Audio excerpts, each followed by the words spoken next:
Hello there, I'm Rister, and I'd like to welcome you to the Joy of Puzzles.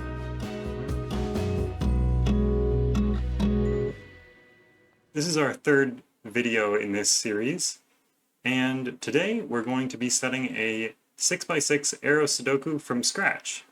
So join us, even if it's your first time setting, join us as we set this Sudoku. I'll help you all along the way, no need to worry. Firstly, go down into the description and find the Sudoku Maker link. Sudoku Maker is this program that's on screen right now, and you can use whatever device you'd like to make your puzzle on Sudoku Maker. It works on mobile and on computers. If you prefer to use F-puzzles, there's also a link below, as well as some other setting tools that you can try out. You could even set with pen and paper if you'd like.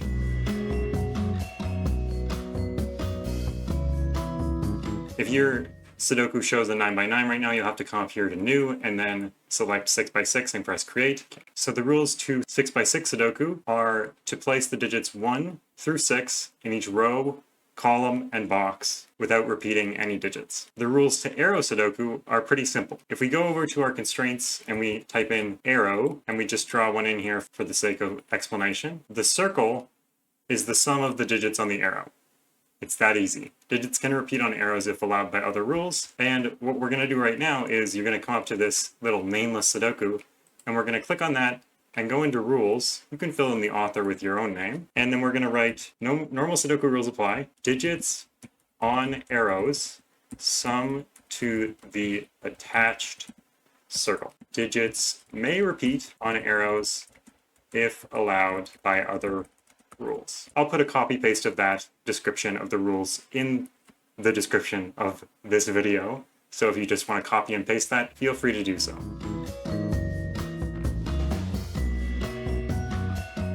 One thing to keep in mind with arrow Sudoku is the lingo. So I'm going to be referring to something like this as a 1-cell arrow. I'm referring to something like this as a 2-cell arrow, and something like this as a 3-cell arrow, 4-cell arrow, etc. We just happen to discuss them as the arrow itself instead of the circle plus the arrow cells. So a 3-cell arrow is 3 cells of arrow, not the circle and 2 cells of arrow. So just a reminder of how we communicate about arrows. Now, if this is your first time setting a puzzle is a lot like solving one that doesn't exist yet. If you can solve a puzzle, then you can make one. It's that simple. As we add clues to the grid, we'll be trying to work out what these clues do and how someone who's solving the puzzle to begin with might go about solving it if they only had these clues in the grid. It's okay if certain deductions that you've added from these clues are bypassed, we like to say, by other clues we add later on. That's fine.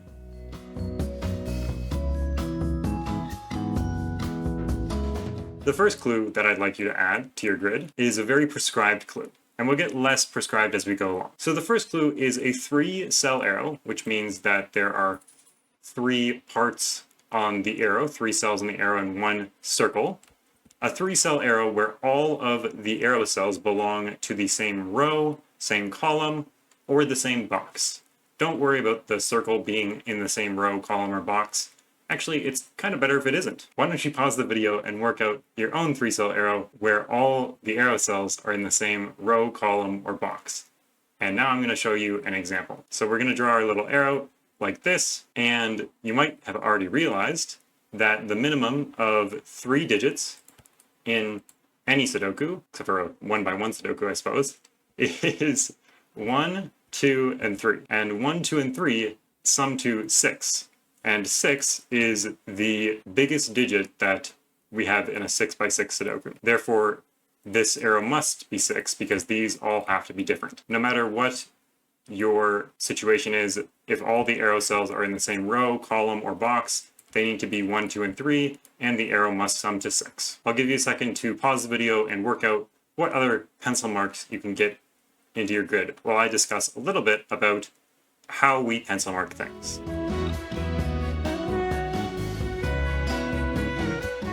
So this is called Snyder notation. Snyder notation, very simple. The central marks, the ones like that, refer to the contents of a cell, the only values that can go in that cell. So at the beginning of a puzzle with a blank grid, all of the cells could be labeled as 1 to 6, or 1 to 9 if you're doing a 9 by 9 Sudoku. And as we continue solving the Sudoku, some of those cells get limited in what they can be. So then if it seems relevant, or maybe we've made a deduction, we can write in, well, these can only be 1, 2, or 3. These are very important for creating pairs and triples. For example, this is a triple, 3 different cells which have 3 different values. So all these values cannot be 1, 2, or 3. The other thing that we can do is pencil mark in the corner.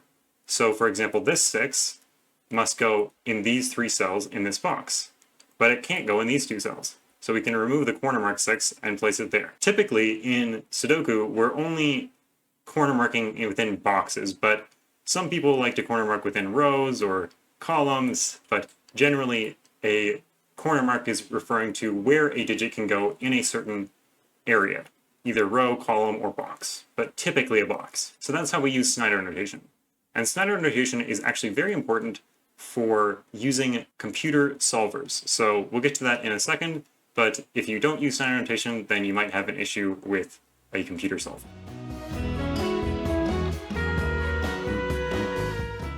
So you might remember from the previous video in the Joy of Puzzles series that we looked at 6x6 Sudoku last time and found that 6x6 Sudoku has this natural roping, which means that these 3 digits always have to be the same as these 3 digits.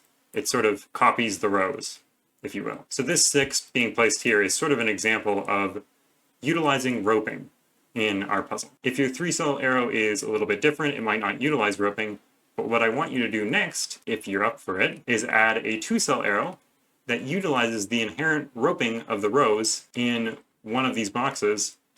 And you can make this however you want, but I'd like it if it could utilize roping.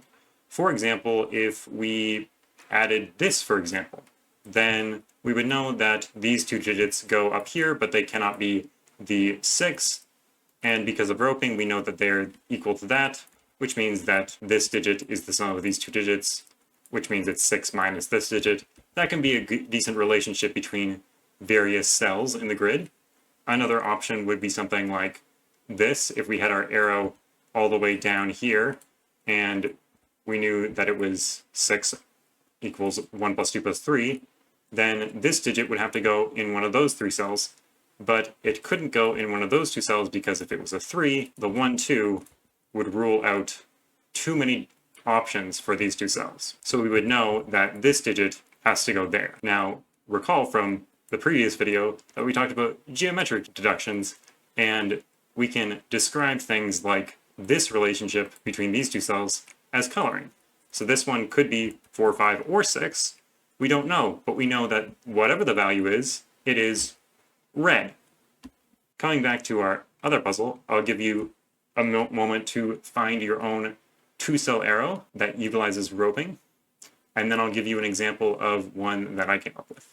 All right, so the one that I came up with was this one. And again, we're going to color these 2 values because this cell cannot go on its own arrow. We can't have, let's say, 4 equals 4 plus 1. That'll never work because 0 is not a valid Sudoku digit, not in this puzzle at least.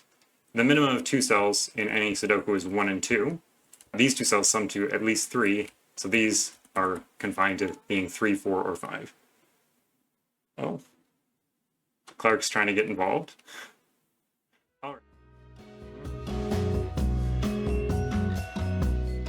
All right, you can pause here and try and work out some other deductions in your puzzle. For example, in my puzzle, I can put a 4, 5 in here, a 1, 2, 3 in here. I could pencil mark these as being 1, 2, 3, or 4 because 5 would be too much. And I guess 6 goes in one of these 2 cells. And these 2 cells are, of course, those 2 cells. So we could mark those up as 1, 2, 3, 4 if we really want to. You might have noticed in my grid that there are quite a few little deductions that we've used that involve the fact that 6 cannot go on an arrow. 6 can never go on an arrow, at least in a 6x6 Sudoku. So we're going to utilize that idea further with our next arrow. I want you to put in an arrow of any length to remove 6 from some place and place a 6 somewhere else. So in my puzzle, these are the 6s that I have pencil marked. So it seems pretty obvious to just do something like that.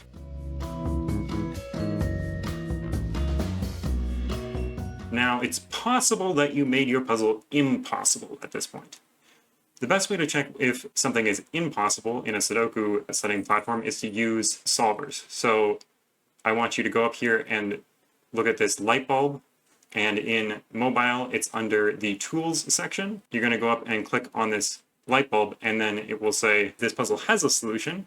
Well, that's good. You don't want it to say this puzzle does not have a solution. Notice that this little information bubble comes up, making use of the filled in values and pencil marks. Coming back to our discussion about notation, Snyder notation, putting the values that that cell can be in its cell and the box location of a specific digit as a corner mark, allow the solver to utilize your pencil marks. So if I had made an error, if I had accidentally missed out a 4 here, for example, then this might say that there is no solution, because maybe the only solution is where there is a 4 here. So you need to be careful about your notation, and if you got the result that this puzzle has no solution, then you might have done something like this. For example, if I said this cell can only be a 1, then it would say this puzzle has no solutions, because this cell cannot be a 1 in any solution, because the 1 is on the 6 arrow. So if you have gotten the result that this puzzle has no solution, then you might want to go back and recheck your pencil marks. Maybe you made a deduction that wasn't true. And if it does say that you have no solutions and you haven't made any wrong deductions, well, you're going to have to go through and remove one clue at a time, recheck to see if it still has a solution, and then change around that clue that's causing the problem. It's a good idea to look at what has caused the problem and think, why has that caused a problem? Why can't that be a 6 or a 1 or whatnot? And we'll come back to that.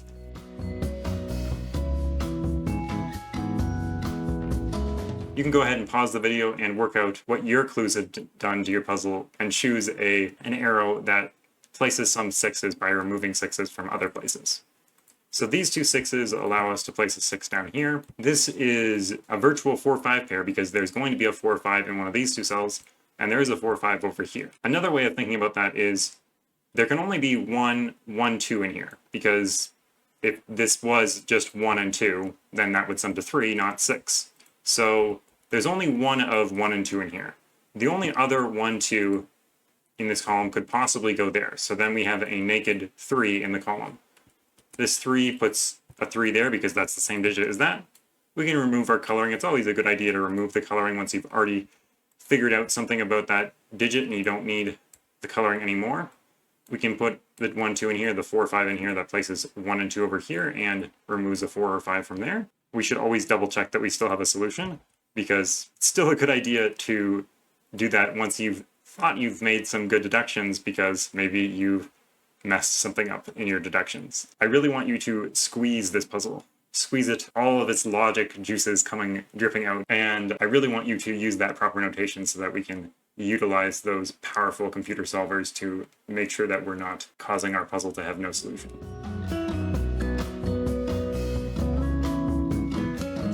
And the next clue that I want you to add is a 1-cell arrow. A 1-cell arrow that allows you to deduce something using coloring. I really want you to focus on by-value cells. By-value cells are cells like this one that only has 2 different options. And if you focus on pairs of by-value cells, such as these pairs of by-value cells, those are very good for coloring. So if I were to add something like this, then I would know that that's the same 1, 2 as that, which means that I could color that one as the same one as that. But what happens when I do this? This puzzle has no solutions. What? Figure out your own 1-cell arrow and then return back to see why this has no solutions and how we're going to utilize that to our advantage.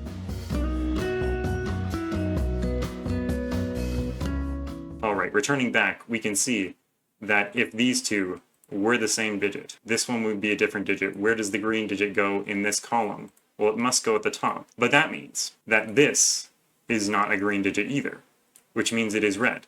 And there are 2 red 1, 2s in this column. That is impossible. There is nowhere for the green 1, 2 to go in this column. So what can we learn from this? Without the use of coloring or computer assistance, we would have found that this one cell arrow would give us this grid, which at first glance doesn't look like it has any problems with it. But when we check for uniqueness and validity, we find that it has no solutions for the same issue that we described before. There is no place for this 1, 2 in column 6. Now, how can we use this to our advantage? What possible deduction might come out of knowing that these 1, 2s couldn't be the same? If this was a 1, 2, it couldn't be the same as that 1, 2. Well, if this is a 1, 2 or this is a 1, 2, well, then we know that that 1, 2 goes there. So no matter what, whatever digit that is, that'll go up there and rule out 1 and 2 from this column. So we know that we can't do anything like that or like that. These two cells cannot be 1, 2s, but why can't they be 1, 2s? That's so weird. Well, if we pencil mark this column, 1, 2, 4, 5, that can't be a 1, 2. We'll notice that if this cell wasn't a 1, 2, and we had this instead, then we would have an X-wing on 1s and 2s. In these cells and in their columns, there's only 2 places for 1s and 2s. In this column, there's going to be 1, 1. And in this column, there's going to be 1, 1. So then in this row, one of those 1s will go in those 2 cells, and in this row, one of those 1s will go in those 2 cells. And the same thing is true of 2s. In these cells, there can be no 1s or 2s, because there is an X-wing on 1s and 2s. But actually, we don't have that. There could be a 1 or 2 there. So what's going on? Well, if this is a 1, then these 2 cells can't be 1s. If this cell is a 2, these 2 cells can't be 2s. But if this cell is not a 1, then these cells can't be 1s because there's an X-wing on 1s. And if this cell is not 2, then these cells can't be 2s because there's an X-wing on 2.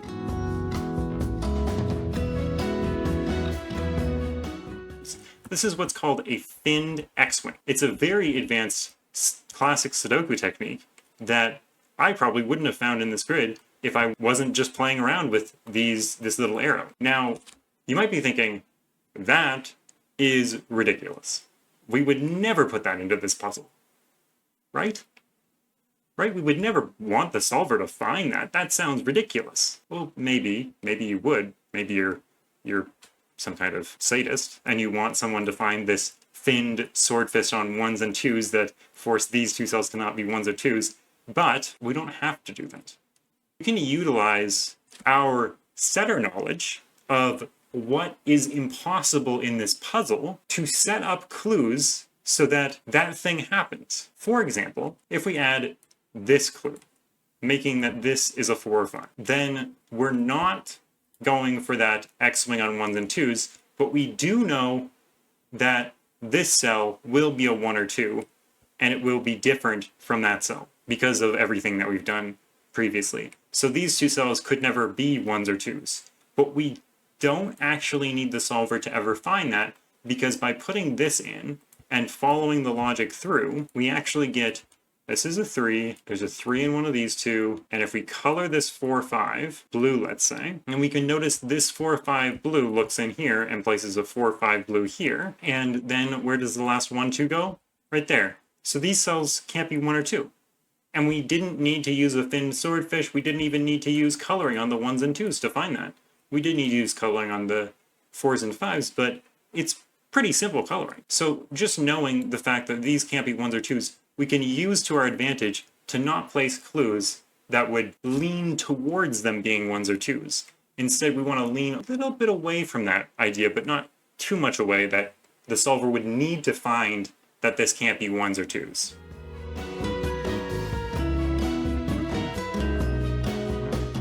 Alright, now I really want you to play around with your puzzle.